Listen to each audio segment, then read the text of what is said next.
What's up? It's your boy Junior Martin. You're watching The Real Deal with Akil. Shout out to y'all boys. Thank y'all for having me on the show. Houston. You ever wonder why sometimes you go to Prospect Park and you're like, man, who? Man, it's a nice place. A nice sports bar to watch football games like I do on a Thursday or Sunday. You go to Mercy, club on a Friday night. You go to Engine Room on a weekend. You always wonder who owns these places. Look at the man right there, Mr. Junior Martin. Mogul, how you doing, man? I'm doing fine. Thank y'all for having me on the show. I appreciate y'all reaching out to me and asking me to come on. It was crazy because after the show I shot this past Monday with Jay Milan, I asked, man, who can I suggested, man. She gave me a record. She recommended me, who can I have on the show? And she said your name, and I said, who? Junior Martin. I heard the name before, and then I looked through Instagram and said, oh, the guy that that owns these places, and she was talking to me about it. I said, I'm gonna just hit him up, see what he's talking about, and that's my whole thing about this show, because it's sports, entertainment, everything all in one. It's people that's doing positive things in the city, and you're one of them. And I can say that, and congratulations to all the success right to this point right now, and I know there's gonna be more coming. Mm-hmm. So let's talk about you, Junior Martin. Just who are you as a person? Who is Junior Martin? That's a good question.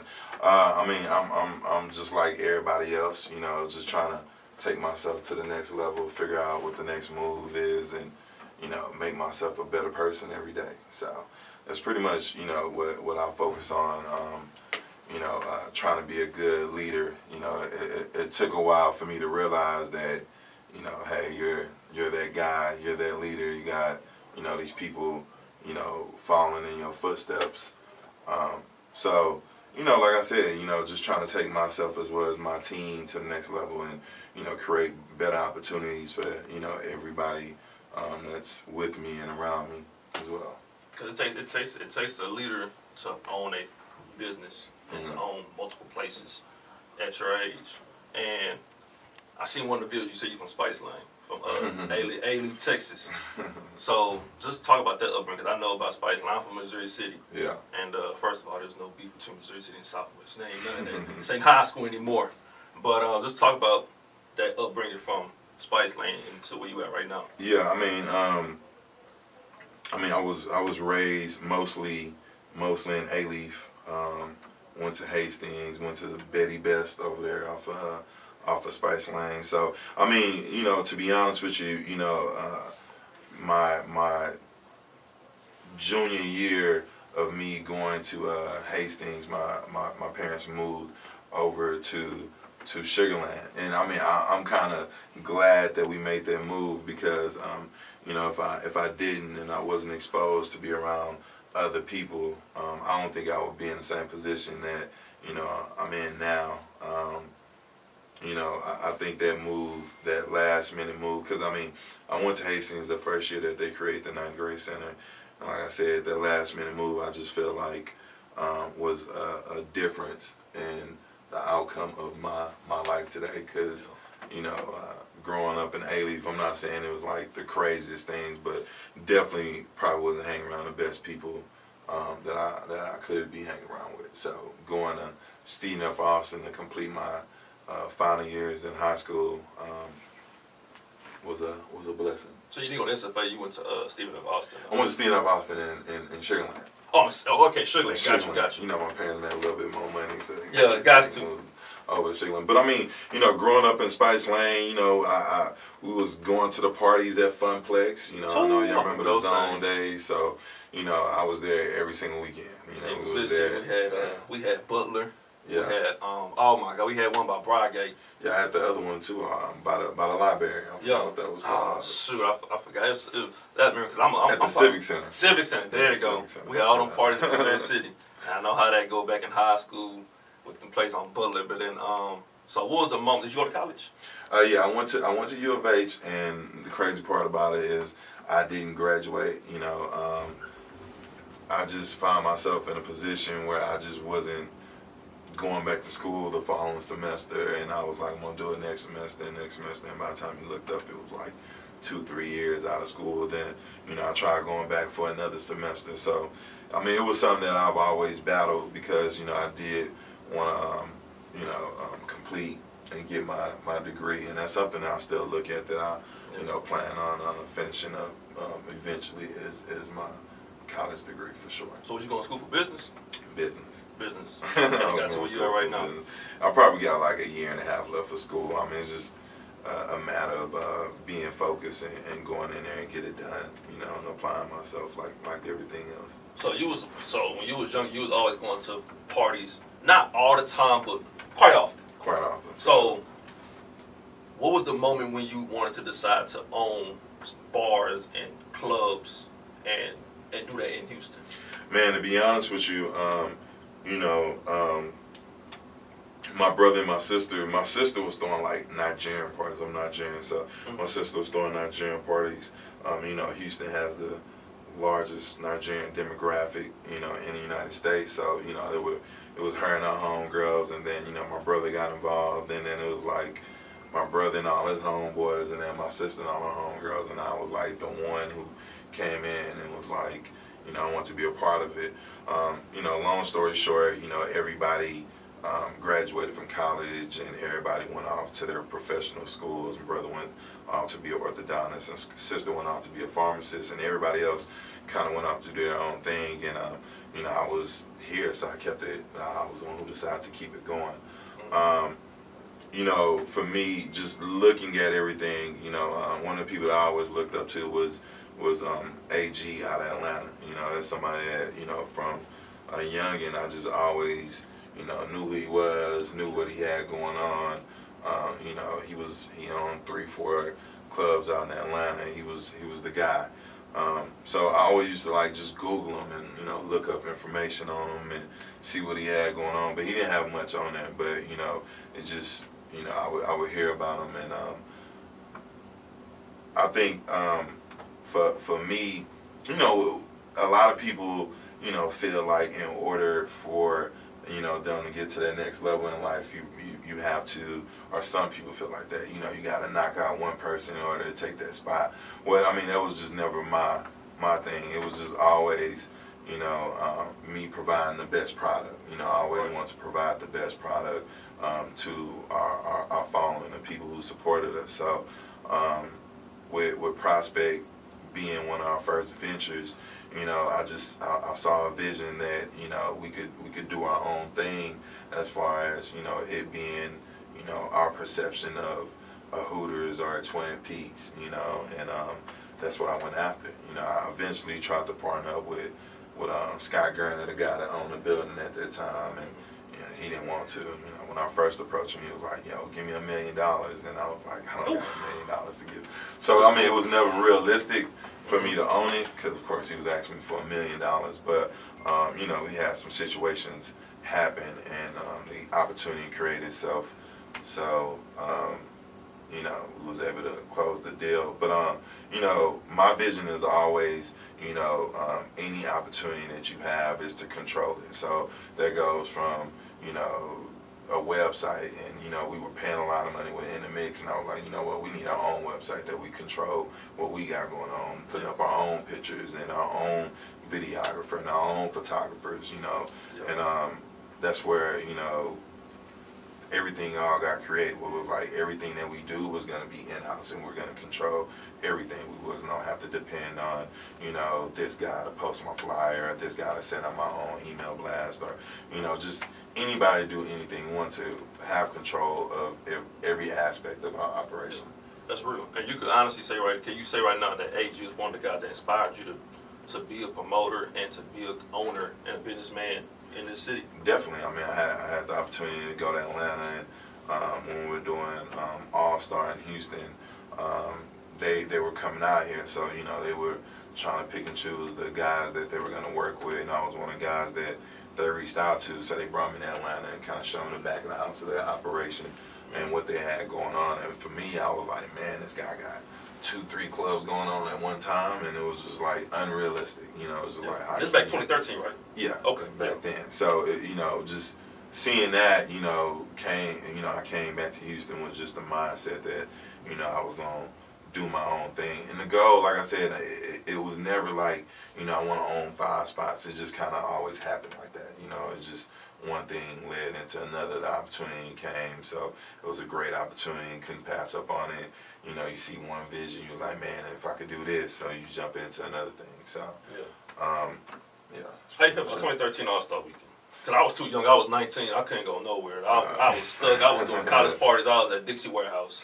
Shout out to David Funches to that own Dixie Warehouse. But I couldn't do this. So how you felt about 2013 All-Star Weekend out here in Houston? Well, 2013 All-Star Weekend, we made a lot of money. We made a lot of money. It was a great opportunity, great exposure for me.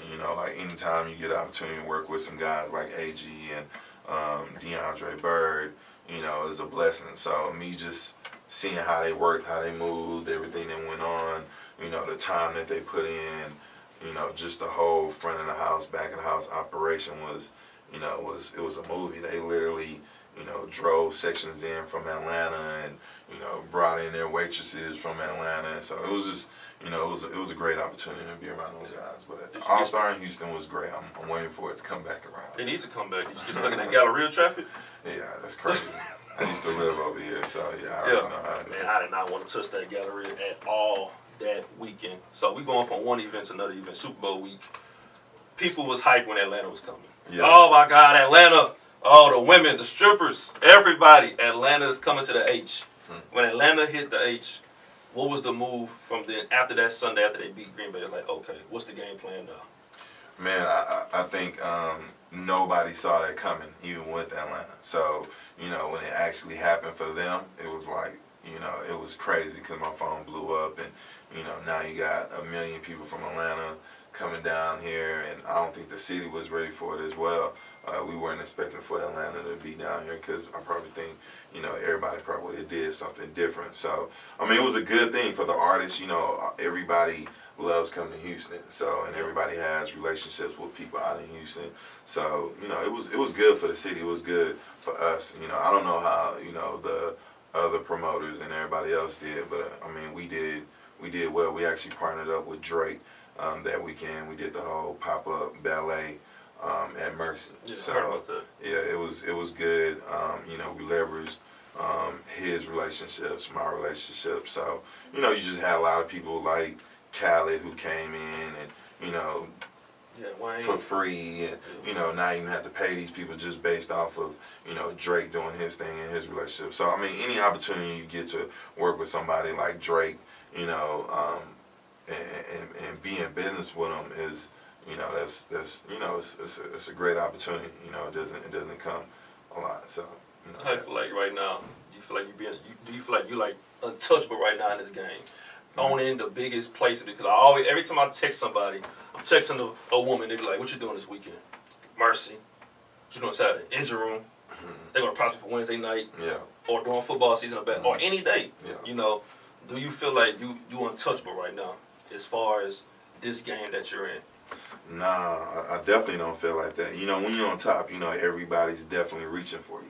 So you feel the heat. I would be, I'll be telling a lie if I didn't feel like I could be touched. I feel it. To be honest with you, I wonder to myself why certain people haven't put in the effort to really overtake what I got going on. But I guess that's just what makes me me. So. But definitely don't feel that way. I believe in God. I know what's given can be taken. So that's why we have our foundation and our 501(c), and we do a lot of giving back in the community. Yeah, and you told me you just sold Mercy. Mm-hmm. So how did that come about? Like how? Man, for me, we within the last 3 years, it's like I opened up Prospect, I opened up Engine Room, we opened up Prospect Willowbrook, then we opened up Jet Lounge. It was like 5 locations back to back. A lot of that takes structure. So we went from, us being, a group of 5 of us to being over 150 employees. Yeah. So from going from 5 employees to 150, it's like, hey, I was just a promoter. I didn't go to school to learn how to, manage 150 people all that type of stuff. I didn't really have a mentor that was telling me, hey, this is how you do it, or we didn't really go to school to, educate ourselves on how to, run and operate, a business on that level. So for Mercy, it was just, me personally, I kind of wanted to shy away from the club business and focus more on the food aspects, more of the restaurant concepts, as you get older. But, we kept Engine Room. We had an offer on it. So we kept Engine Room. That's our little playground. That's our baby where we like to have fun. But we actually, even though Mercy opened up later, we had Mercy before we had Engine Room. It just, we built up Mercy from the ground up. So it was, it was a lot of money and time and, a lot of stuff that went into it. I'm gonna tell you about Engine Room too, because me, I'm not gonna lie to you, Martin. You're a mogul in these streets. Yeah. I'm not a club guy. I'm more of a bar. I'm more prospect. Okay. I'm a sports bar guy. And I go to Engine Room. I feel like, man, to go to Engine Room, you better have a section. Yeah. You walk inside Engine Room, literally, you have a bar and you have the dance floor. And the dance floor is just a runway. Yeah. I feel like you gotta be a bar to go to Engine Room, or a club for me personally. Like, how you feel about people that say stuff like that? I mean, it was made for that, to be honest with you. Yeah. I mean, our clientele base is usually people who want to come out and show out and pop bottles, and everybody wants to be seen. So that's what we made it for. Realistically, you made it for ballers, really. I mean, I wouldn't just say ballers. Come on, Joe. People want to come out. They want to celebrate their accomplishments. They want to celebrate their birthdays. They want to, they want to celebrate whatever. So we made it so if you were to come to Engine Room, you could comfortably sit in your area. Every section is set up to where you could be comfortable, and you and your group. People won't be bumping into y'all section, and we used to have people getting arguments because like, man, they halfway in my section, halfway in their section. So we made it to where like, this is your section and that's your section. So I can't say that. It's set up like that, and we're actually in the process of revamping it. So we're about to redo it. So it's gonna be more section driven, and we're redoing Jet Lounge as well. That's to make it's next door to it. Yeah, it's next door to it. Yeah. So we're in the process of doing that right now. And do you see another Prospect Park coming, like another sports bar, maybe? Man, we have opportunities right now. It's just a matter of, when you look into businesses like that. I mean, you have to give at least 2 years of your time where you're going in and you're gonna sit down and you're gonna be focused on the operation, the structure, and just the whole back of the house, front of the house. So yeah, we talked about Atlanta. Going over there. We definitely talked about doing Dallas as well. I'm not there yet. I'm not willing to dedicate that type of time. I'm still having fun. So yeah, I can say Prospect is a place that I would go to just because I love sports bars and I love it when it's football, basketball season. So I'm gonna ask you this: say I'm new to town. I'm new to Houston, my first time. What would you recommend me to go to Monday through Sunday? Hey, I'm first time ever in Houston, touching down. Monday where I go, or Monday through Sunday. I mean, if you look at the HAW Weekend, that's the lineup right there. You gotta go to Prospect. You gotta go to Jet Lounge. So Sunday I would do the Sunday Fun Day throughout the city. Do the whole Clee thing and what's the other spots? You got you're talking about Sunday. I'm a Sunday Fun Day person. Live Oak. Live Oak. Live Oak. You have one. You have Capital Bar. That's Capital Bar. I will go to Capital Bar. I like Proof. I ain't gonna lie. Me and Proof, we get along because Proof is a nice little rooftop place during the daytime, nice day party.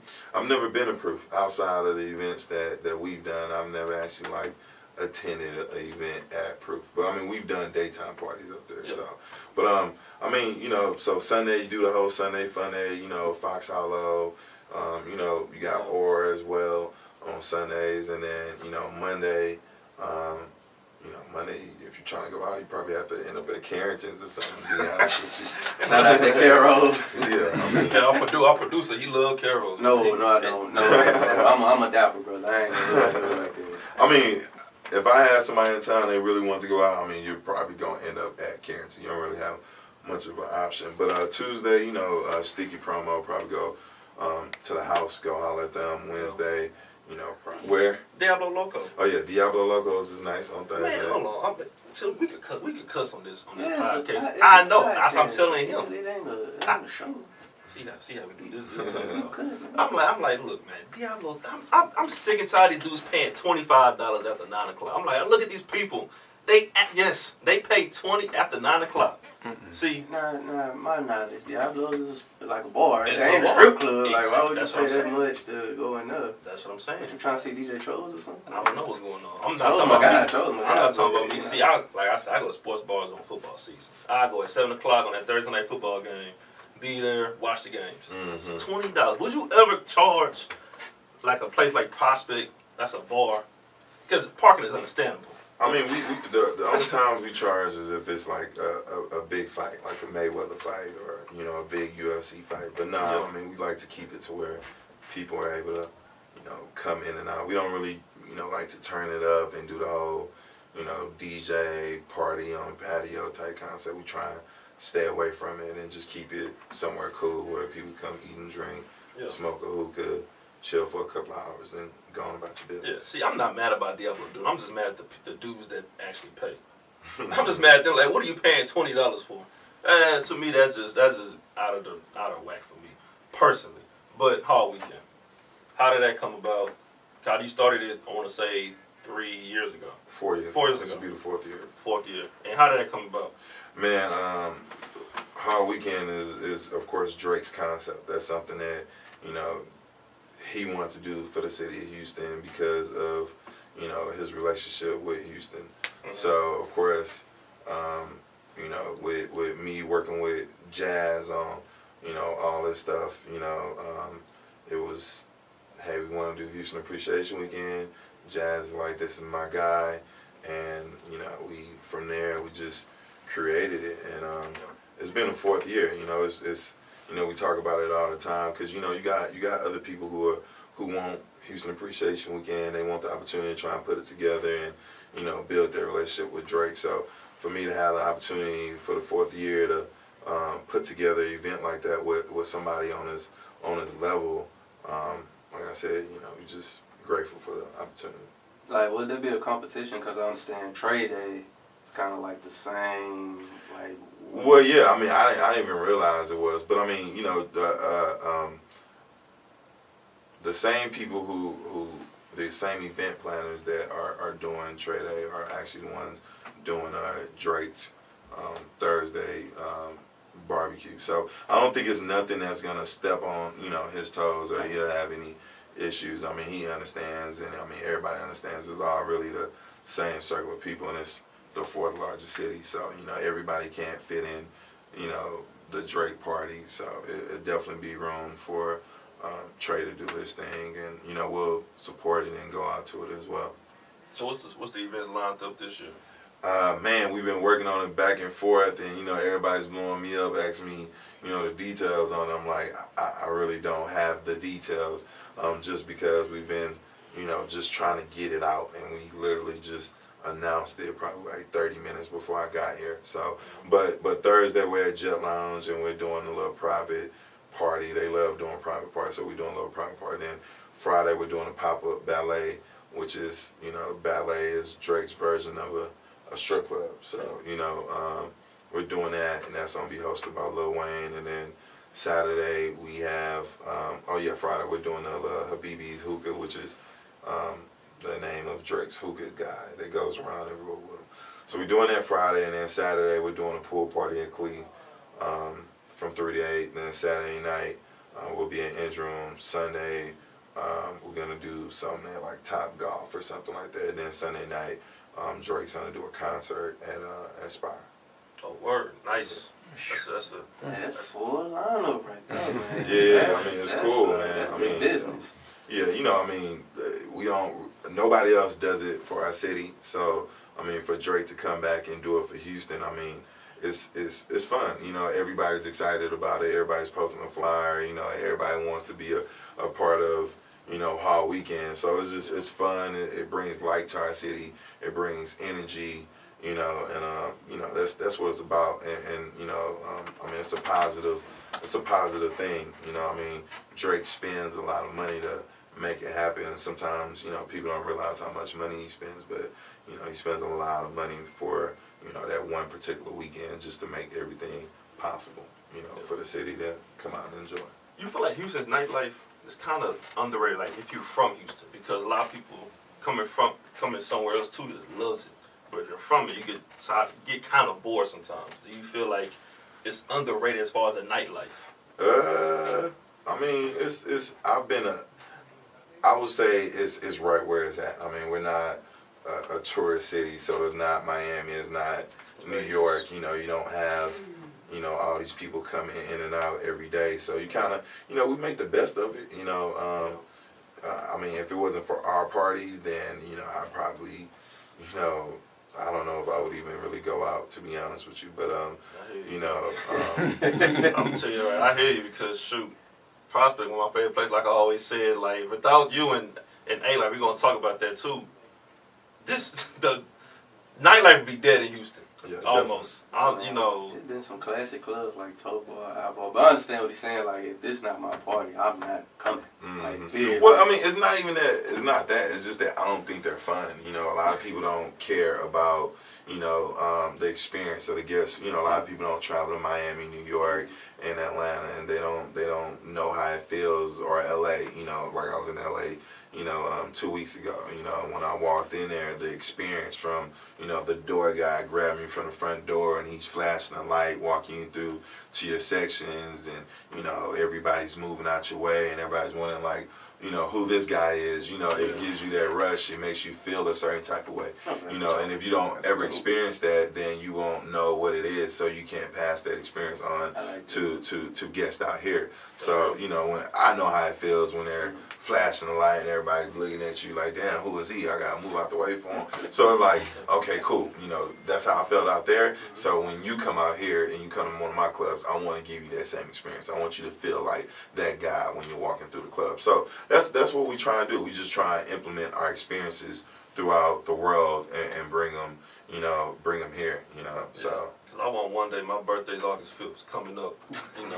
If this podcast starts blowing up, I'm going to hit you up, hey, June. Hey, man. Hey, remember me? I was on my show. Hey, man, it's August, man. I want that experience. I want that section. I want that weekend feel. With that flashlight. I want that flashlight. Who this man is? I just imagine the Chappelle show in slow motion when he big faced the girl out his way when he was in slow motion. If this podcast blow, can I get that experience? That's all I'm asking. Definitely got you. I need that. I'm about to be 24 years old. I ain't experienced none of that yet.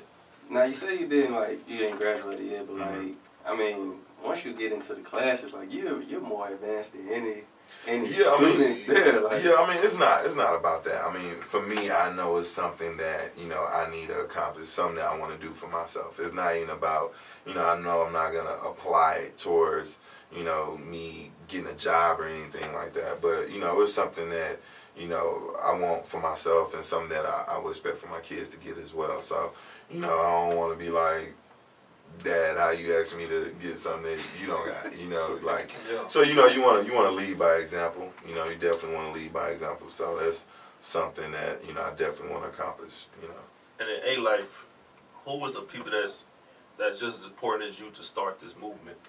Man, to be honest with you, it's a lot of pieces to it, but, I mean, we started off about the whole group, everybody was doing their own thing. You have myself, who was from A-Leaf, and then you had Jacob, who was from, like, Bel Air, then you had Jonathan and Lennon and Ivan, they from Mo City, and then you had,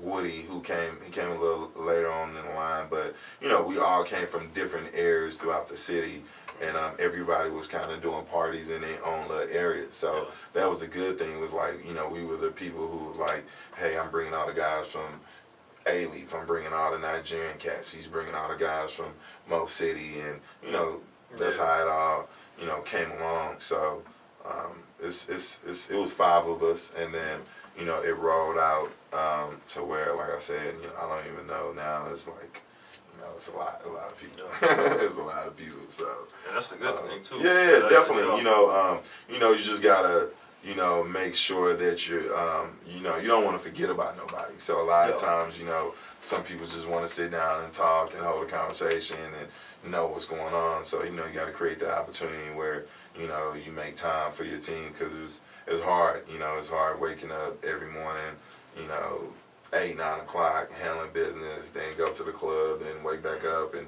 you know, being at Prospect and all the things going on over there. And then you got to go handle Houston Appreciation Weekend. And then, you know, it's a lot, you know. You're a very busy guy. Very busy. You see me, I was late here. As soon as I leave, I got to figure out, you know, what we're going to do with Drake, you know, because like I said, you know, I'm #1 artist in the world. You know, it's very high level expectations, and it all falls on you. So, you know, you gotta take the good and the bad, and you know, just make sure that you're on top of your shit. You think you're the best rapper in the game? Man, yeah, I love Drake. I'm you know, him and Jay-Z are my guys. You know, I'm just able to relate to them. You know, I study great groups, great organizations. You know, like the OVO crew and like the LeBron James and him and his friends and how they move, and you know, all that type of stuff plays a big part in the success of, you know, great people like that. You know, like when they say, you know, you got LeBron and the people on his team, what they're playing for. Like some people just playing just to play, but you know, you got somebody like LeBron who's playing to be the greatest basketball player ever. You know, and then you got Drake who's rapping, you know, to leave a legacy and be the, you know, one of the best rappers ever in the game, you know. So, you know, you got people who are doing things for a different reason, and, you know, what it takes to put that together, you know, it's not just Drake or it's not just LeBron, it's the backing, it's the team of people that he keeps around him to, you know, help him make those moves and decisions. And to be honest with you, that's why, you know, Drake was able to do what he did to Meek Mills. It wasn't just Drake, it was, you know, his guys, his team of people. You know, everything is calculated, everything, you know, they on top of it. They're not playing no games with anything like that. And you know, that just makes a big difference. The company you keep around you to help you make the best decisions, you know. So I feel Meek he had an easy opportunity to kill him, but I don't know what he was doing. I don't know what he was doing. He had an opportunity, but I think Kendrick is the best. I'm sorry. I understand HAW Weekend's coming up. When you work with Drake, that's your boy. But look, man, I'm looking at rappers. I'm looking at Kendrick. See, that's different. You know, to be honest with you, I don't even listen to Kendrick at all. You know, that's not really me. I'm more. What's your playlist? Right now, Jay-Z, Migos. You know, I like the Migos. They, you know, I felt like nobody expected for them to do what they're doing now. So, you know, just to see them accomplish that, that's, you know, that's good.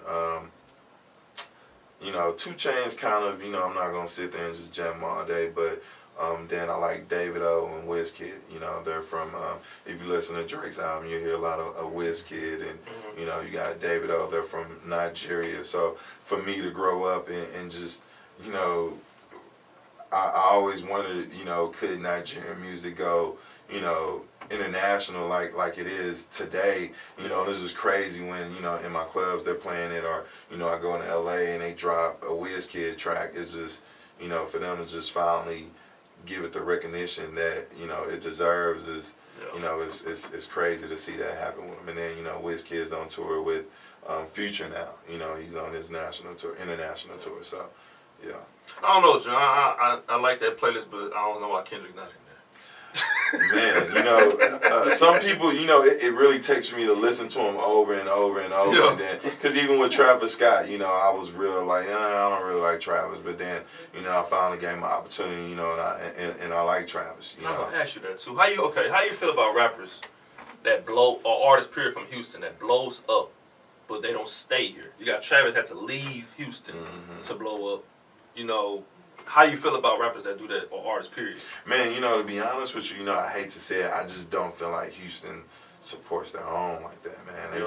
They just don't. You know, whether it be rapper, whether it be promoter, whether it be, you know, I don't want to say nobody supports my businesses, but, you know, the people who are in the same line of business. You know, some promoters got it to where, you know, they don't let some of their staff members attend an A-Life event, you know, which I think is crazy, you know.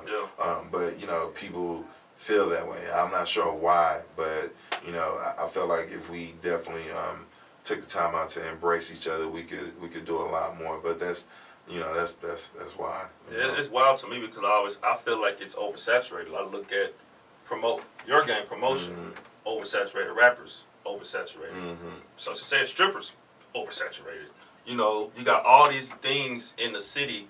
People, it's high traffic.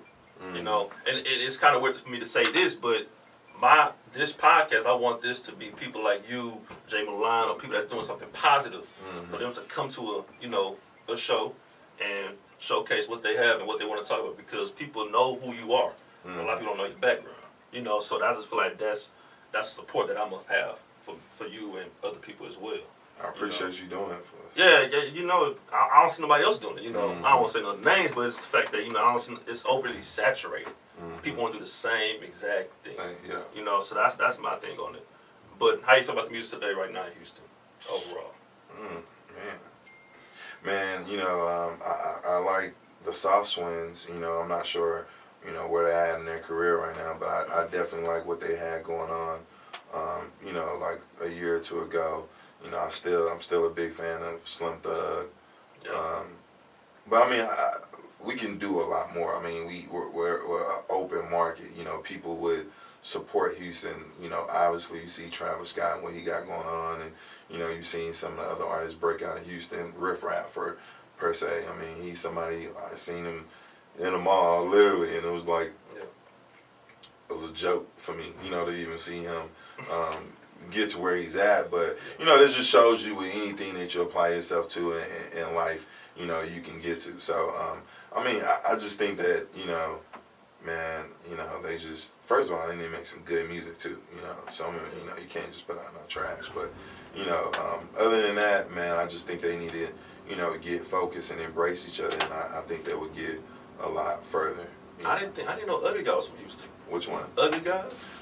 Oh, I didn't know that either. I didn't know that either. Jay Milan just said that Monday. She was like, ugly guys from Houston. I said, for real?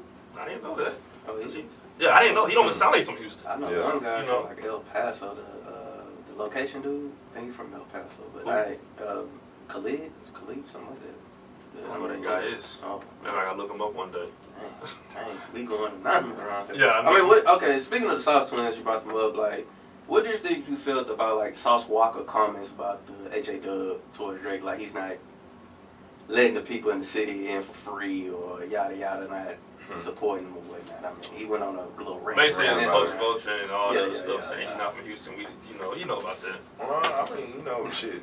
I mean, I've known Drake always to, just give back and support. But I mean, I think they had their own little, internal issues that, I wish that they could have worked everything out, because that could have been for the better of, everybody, So I think that's just more, a personal issue with them. I didn't really get involved in it, because it got so, dirty, but, I wish, guys like that could work together, and I think, at the end of the day, it will be, better for the city, because you want to see guys like the Sauce Twins, really be on the level of the Migos, because I feel like they have, all the potentials to do it, and you just gotta leverage your relationships to get there. So, hopefully they can, squash it, to be honest with you, and make something happen. I think that'll be the best thing out the situation. Drake's, squash his relationship with The Weekend and Tory Lanez and all them. So I mean, if anybody's, could bring them to the table to kill it, I think they can do that and make something good out of it, to be honest with you. I think so too. I think that momentum they had when they made Too Legit to Quit It, if they would have had Drake and had no beef, that would have took them to a level that where not saying what the Migos at now. They would have had a deal. Well, they just signed with Warner Brothers, but they would have had a. They would have been better where they at now. And Sauce Walker is really a good rapper. People don't know that. He's lyrical. A lot of people don't know that.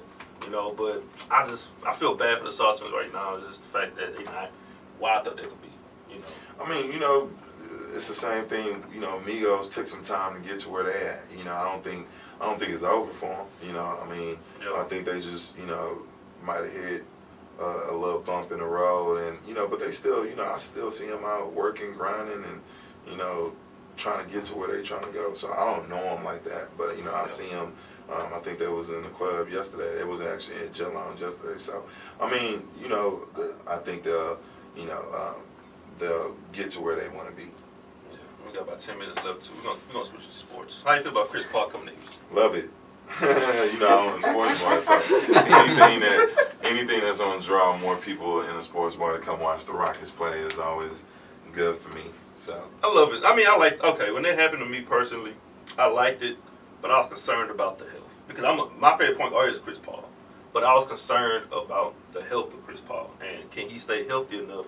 Because I still don't think it's enough to beat Golden State, honestly. I'm from Houston, but I'm going to be honest. I don't think it's enough to beat Golden State. Well, they're working on Carmelo. So that's still going to be enough. You know what that would happen? That'll go from 5 games to 6 games. Because it's still going to be enough. You're going to go from game 5 to game 6 with Melo. Well, I mean, to be honest with you, I mean, if you look at it, LeBron showed you that, you know, that you can beat them. You know, if you're focused and you know, I mean, I think that's going to be the new situation anyways in the NBA. I mean, you have to create super teams now, you know, or Golden State's going to win forever. So, I mean, everybody's trying to create a super team. So whether they get it this year or they get it next year, you know, eventually they're you know, you're going to have to work towards what you're trying to get. But, I mean, I love it. I hope we get Carmelo. I think it'll be beautiful for the city.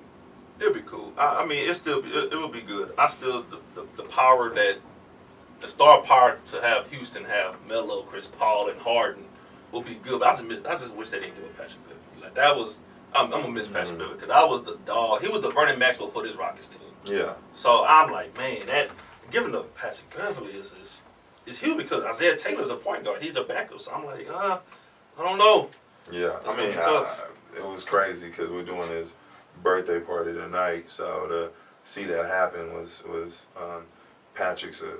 You know, I was disappointed too. You know, you talked to him about it? Nah, I ain't talked to him. I'll talk to him tonight. Yeah. You know, but we'll definitely go out to one of his games and go support him. Man, he was great to the city. Very humble guy, hard worker. You know, I remember asking as soon as the season ended, I was like, "Yo, you going out?" He was like, "Nah, I'm focused. I'm trying to, you know, get ready for next season." So, I mean, I know a lot of people was out partying, but, you know, he was one of the guys that actually was like, nah, I'm about to handle my business. So, you know, shout out to Pat. He's one of the guys I know that when leaves Houston, he's actually going to come back. And Andre Johnson. Yeah. You know, some people, when they leave Houston, they ain't done. You know, you never going to see him in Houston. Kevin Cato. Lil Williams. Yeah, I know, right? All right, we got about 5 minutes. What's next for Nightlife? Man, I got a big, well, let me not say that. I got a good venture on the table that I'm excited about. You know, I can't really announce it yet because, you know, just out of respect to the situation. But it was another business that we were allowed to buy into. So, you know, this is a business that was already existing, and we are coming in and acquiring it and partnering up, working together to, you know, help them get to the next level, as well as it'll be a great opportunity for us to work with them too. So I'm excited about that. We're looking at Labor Day weekend to launch that. So definitely once we have our family and friends, I invite y'all out. So for sure, man. For sure, I'll come try. out. It's a restaurant though. It's a restaurant Okay. concept. So I invite y'all to come try the food. I'm sure y'all love it. Oh yeah. Oh, 100. I seen my information. Man, it was great talking to you, man. Good Man, talk. thank y'all, man. I appreciate talk, y'all man. time, man. I really appreciate it. This was episode 2 of The Real Deal with Akil. You're going to catch it on YouTube and SoundCloud tonight. Appreciate you. Thank you. Appreciate y'all, man.